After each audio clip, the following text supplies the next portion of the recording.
Hello, let's learn about gas exchange. Alright, so previous lessons we have learned about aerobic respiration and anaerobic respiration. So now the question is, how do we get oxygen into our body? Okay, so learning outcomes.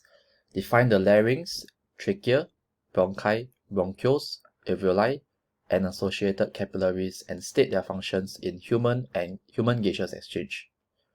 Explain how the structure of an alveolus is related to the function of gaseous exchange, including the description, the role of the cilia. Okay. So, alright, so like in movies or that, when someone dies, they always like check his breathing, they check his pulse, trying to determine if he's still alive. Our body is naturally programmed to keep on breathing. So why is breathing so important? So organisms take in oxygen for aerobic respiration through the process of gas exchange. Gas exchange is the exchange of gases between an organism and the environment. So unicellular means one cell. Unicellular organisms such as amoeba have a large surface area to volume ratio. Such organisms do not require any special gas exchange system or oxygen transport mechanisms. Oxygen and carbon dioxide can be exchanged efficiently between the organism and the surrounding water by diffusion through the cell membrane. Okay, so amoeba is just like something like small, similar to bacteria, just like one cell. Oxygen can just easily enter in through diffusion.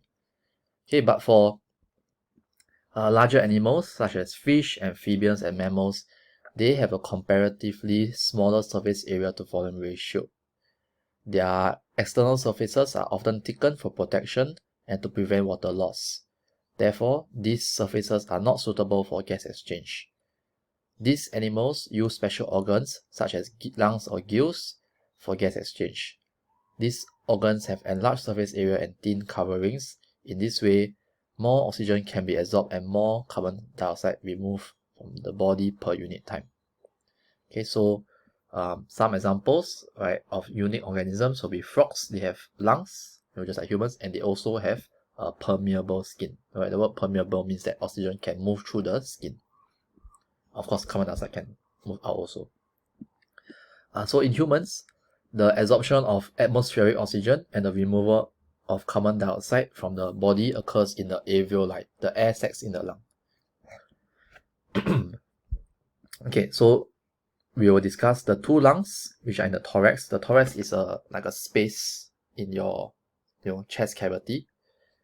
Okay, and the air passages leading to them. The air passages consist of the nasal passages, pharynx, larynx, trachea, bronchi, and bronchioles.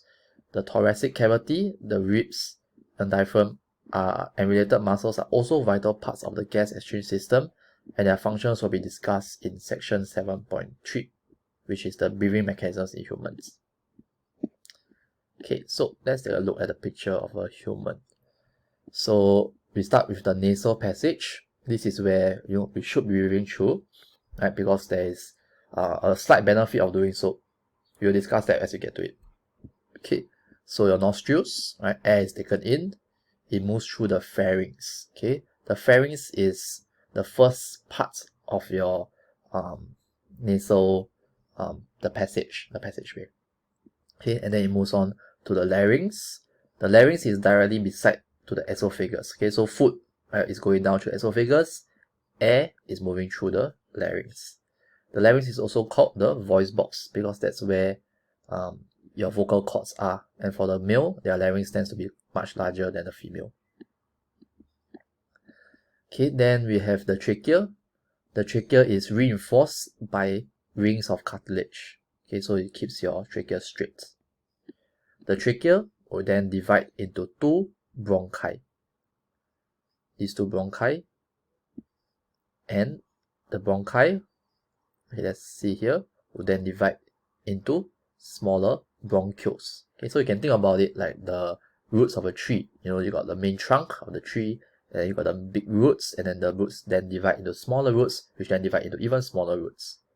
Okay, and at the end of the bronchioles, we have little balls called alveoli. Okay, these are also known as air sacs. Alright, and they look like grapes, right? When they inflate, they look like grapes, and when they deflate, they also look like dehydrated grapes. Okay, there's also a few other things that we should learn about. For the pure sciences is about these muscles around the lungs.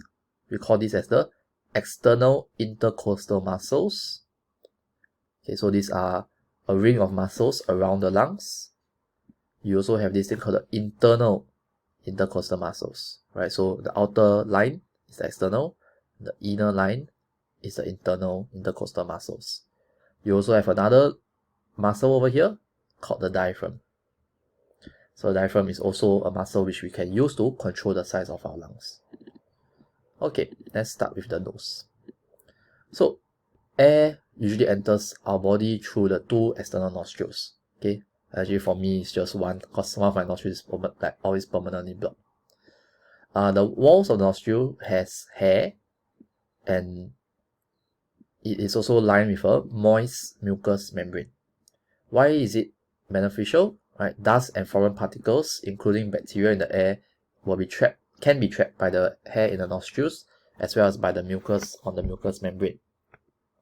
As the air passes through the nasal passages, it is also warm and moistened. This is especially important in colder countries. In Singapore, it doesn't really matter, but in cold countries, the air, if you breathe cold air, is actually slightly uncomfortable to the lungs. Also, harmful chemicals can be detected by small sensory cells in the mucous membrane. Okay, so for example, if someone goes to the science lab and they turn on the Bunsen burner and they forget to turn it off, you can just smell the gas, right? Then that's a dangerous chemical. Okay, so from the nose to the trachea, the air in our nasal passage enters the pharynx, and from the pharynx, air passes into the larynx and then into the trachea through an opening. Okay, so that was quite a zoom one. Okay, so I guess let's just focus on trachea instead. Okay, now the trachea is also known as the windpipe. Okay, in primary school, we might have learned it as windpipe. So this trachea is supported by rings of cartilage, as seen here. The cartilage helps to keep the lumen, right, the empty space, open. Because if it's broken, then you will collapse on itself and you can't breathe anymore. Okay, and so next to the lumen is the epithelium. The epithelium consists of two types of cells, gland cells and ciliated cells. Okay, so a gland cell, it secretes mucus to trap dust particles and bacteria. It's over here. So this is in orange, is your gland cell. Is actually producing mucus, right? So there's like a little tube that's aiming outwards, and it will produce some mucus that you can expel things out from your body. We also have ciliated cells, right, which contain cilia on the surface. This cilia will sweep the dust trapped mucus up the trachea. Okay, so this is the cilia over here. All these hair-like structures, and they are actually having a constant motion that's going upwards. So like let's say you feel like there's some phlegm or whatever in your throat, right? Then you can cough it out from your trachea. Okay, so let's do this. Okay, so this is how the trachea looks if you were to look downwards at it. There's this empty space in the middle. Okay, so this empty space is very important because the bigger the space, the more air can flow through. If it's blocked, partially or fully, then air cannot move through. This one example would be when you get asthma, right? The trachea actually can tighten, and you feel that you can't breathe because there's a constriction in your air passageway. And let me just turn on the lights. It's a bit dark.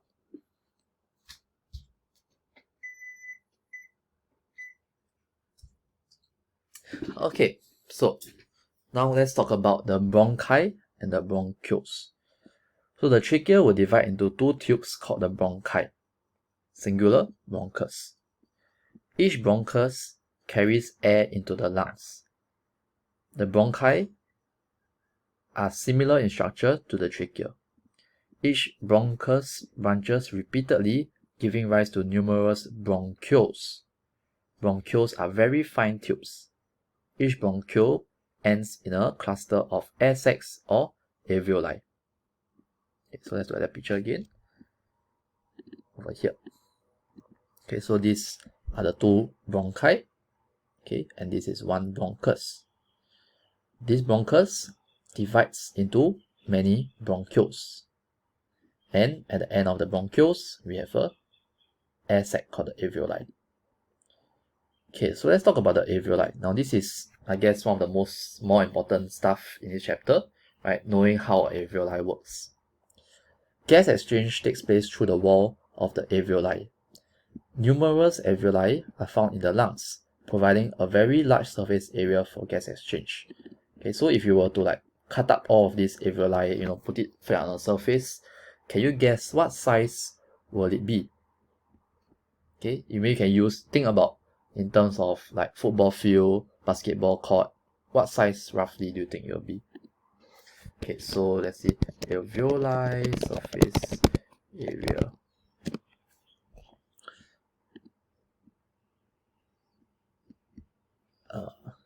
Similar to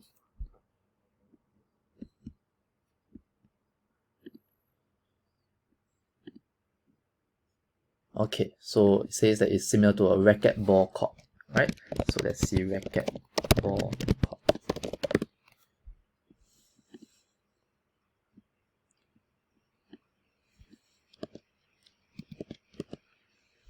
Okay, so a racquetball court is something like this, right? If you play squash, right, you might know how big it is. So I mean, it's basically bigger. Of course, as you grow older and you get bigger body, then of course the size of your total size of alveolus will increase. Okay, so that is your alveoli. Alright, so as for the structure of the alveoli is connected to the hearts, right? They are connected to, in what way? Because they are connected by the pulmonary artery and the pulmonary vein. So recall that blood, there is deoxygenated blood which is low in oxygen, is being pumped from the right side, the right ventricle, right, through the pulmonary arteries and to the lungs. Okay, so they will specifically go through all of these alveoli, and inside the alveoli they will exchange their the carbon dioxide for the oxygen molecules, and then it will move back to the heart, right, through the pulmonary vein. Okay, so remember, artery carries blood away from the heart, vein carries blood back to the heart. Okay, and this is what I call as a capillary network. Okay, so there are a few important things that we need to know about alveoli. Okay, alveoli are very thin. If the alveoli wall is very thin, it's only one cell, I'll say one cell thick actually, not one cell thin. It's a bit weird to say that. Okay, the alveoli is also moist, so there's actually some water around the alveoli, and it's actually well supplied with blood capillaries. Okay, so let's look at this. I should just read this. Okay, how are the lungs adapted for efficient gas exchange? Firstly, there are numerous alveoli in the lungs to provide a large surface area. Okay, remember I just told you about the racquetball court. The total surface area is very large. Then the walls of the alveolus is only one cell thick. This provides a short diffusion distance for gases and ensures a higher rate of diffusion. Okay, I'm not sure if there's a picture of it. Over here. Okay, so this is only a one cell thick alveoli, and of course the capillary is also only one cell thick, so it's very short diffusion distance. Okay, then there's a thin film of moisture that covers the inner wall of the alveolus, and this allows oxygen to dissolve in it. So oxygen is a gas, right? It doesn't naturally move through solids, easily. So it's easier for oxygen to actually dissolve in water before it can, diffuse through the cells. Okay, let's see a picture of that. Okay, so here you can see this blue, right, is actually a thin film of moisture. This is important because it must be thin. It cannot be too thick. If it's too thick, right, then actually it's bad for us. The alveolar cavity will start to flood and we can become unable to breathe. Okay, that's what happens when you have like things like lung cancer or that certain sort of things, there's too much moisture or too much water inside the alveolus and you can't breathe anymore. Okay, and then lastly, the walls of the alveoli are richly supplied with blood capillaries. So the flow of blood maintains the concentration gradient of gases. Okay, so how does gas exchange occur in the alveoli? Gas exchange occurs by diffusion. Blood enters the lungs. Blood entering the lungs has a blood entering the lungs has a lower concentration of oxygen and a higher concentration of carbon dioxide than the atmospheric air entering the alveoli in the lungs. A concentration gradient for oxygen and carbon dioxide is set up between blood and alveolar air. Okay, that's a picture. Look at the picture here. So we can see that the red refers to oxygen. Okay, so imagine that you just took a deep breath, right? The oxygen will enter into the alveoli, and then it would diffuse or dissolve, sorry, not diffuse, dissolve into the moisture, the thin film of moisture. Once it has dissolved, it can then diffuse through the walls of the alveolus and then again through the walls of the blood capillary into this into the blood, right? And then it can then be picked up by the hemoglobin inside the red blood cells. Will combine, it forms what I call as a oxyhemoglobin. Okay, and then the red blood cells will transport it away. So that maintains a concentration gradient because there's always going to be a movement away. The oxygen is going to move away from this area. It cannot stay there forever. If it stays there, then the oxygen cannot diffuse across the membrane.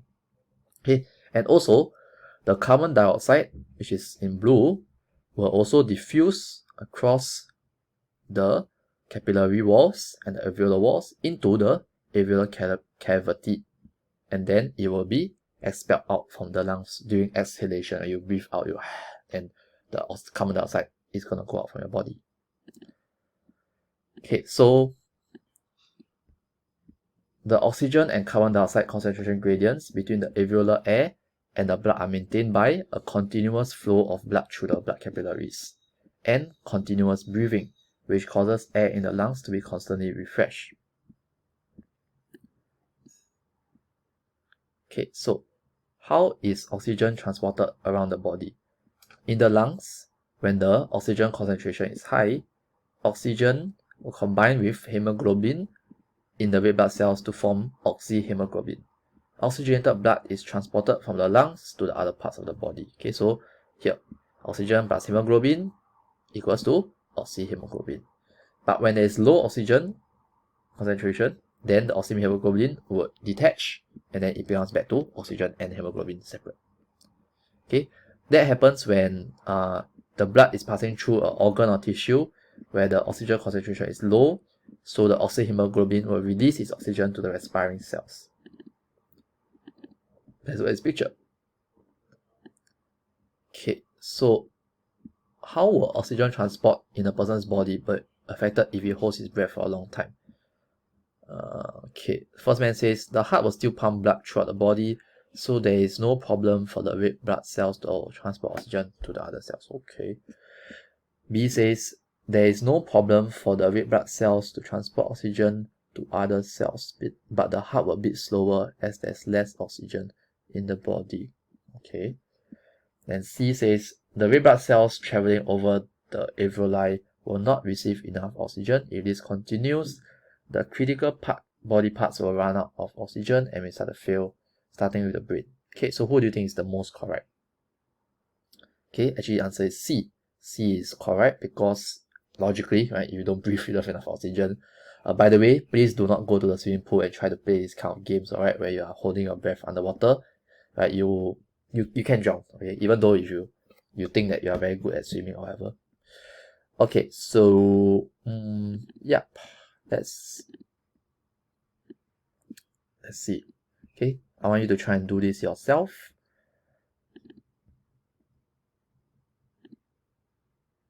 Okay, let's take a quick look at some dissections. Okay, sorry, a bit scary.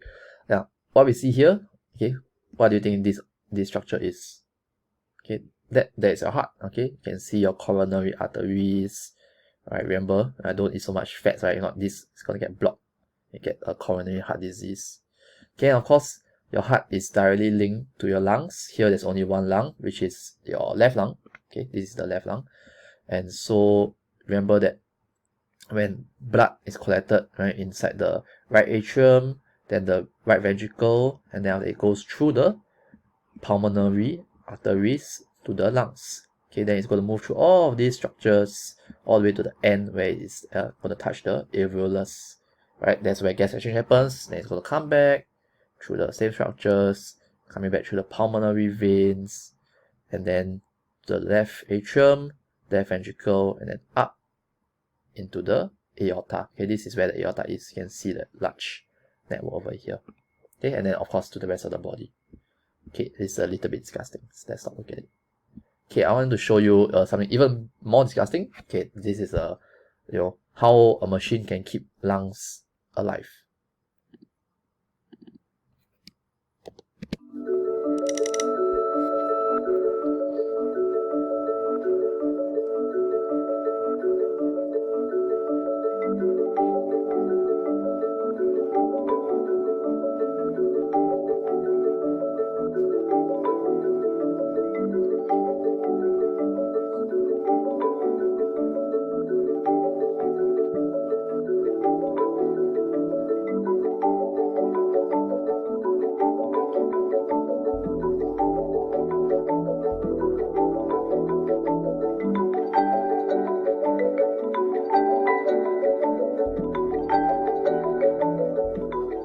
The lungs in the body are performing a function.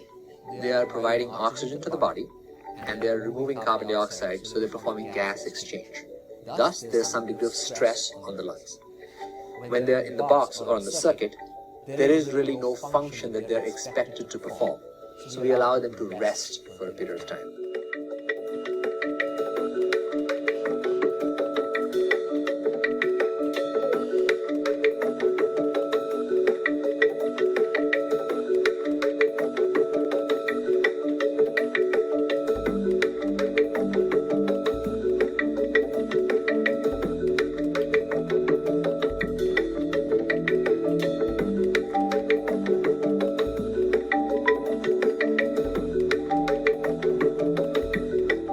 I'm sure in the future we will be able to do things like gene therapy to the lungs in a controlled environment, or utilizing specific anti-inflammatory agents to prevent short-term and long-term rejection of organs.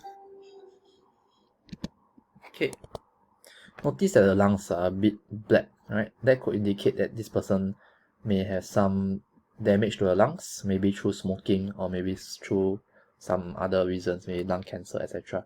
Okay, but most of the time our lungs shouldn't be black. Okay, that's a bit weird. Okay, so let's pause the video here and we'll continue on next time. Okay, see ya. Bye.